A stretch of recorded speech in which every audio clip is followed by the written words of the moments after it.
Kurban ayet Allah'ın bergen öte çoğun nimetı, öte çoğun ibadat.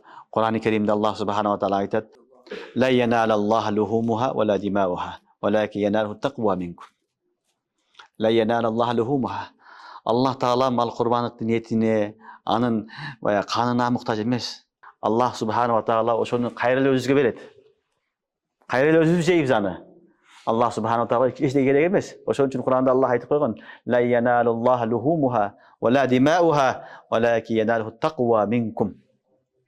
Demek Allah subhanahu wa ta'ala sizge farz kılıp kayrılı özüngce degen. Bu kurbanlık ilgergi kavimlerde hem bolgan.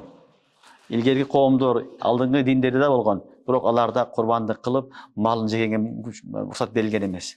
Malın jegenge bolgan emes. Alar toğu aparıp kurbanlık kılgan.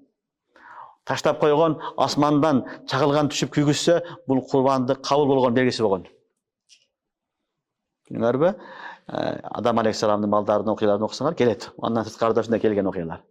Peygamberimizin ümmeti, Peygamberimiz sallallahu aleyhi ve sellem'de rahmatı menen Allah subhanahu wa ta'ala kurbanlık kılıp etini özüңөр jeseňer bolat degen.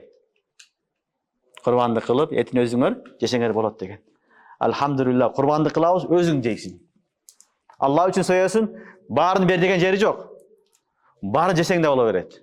Biroq jahşысы şeriatda 3'kö bölüp koygan. 3'ten birini özüň je, 3'ten birini tugandaryňa ber, 3'ten birini oşol muhtaçlarga, yetim jesirlerge, kedeylerge ber degen.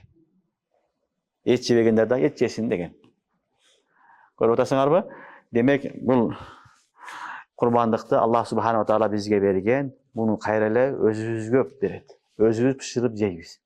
Oşonduktan kurbanlıkka haydiger mamle kılbaş gerek. Ömür boyu kurbanlık kılmagan adamlar var. Kurbanlık ne ekeni bilmegenler var. Bunday bolboş gerek. Musulman bileş gerek. Dindegi farzlardan keyin gele vacip amallar turat. Oşo vaciplardan birösü muna uşul kurbanlık.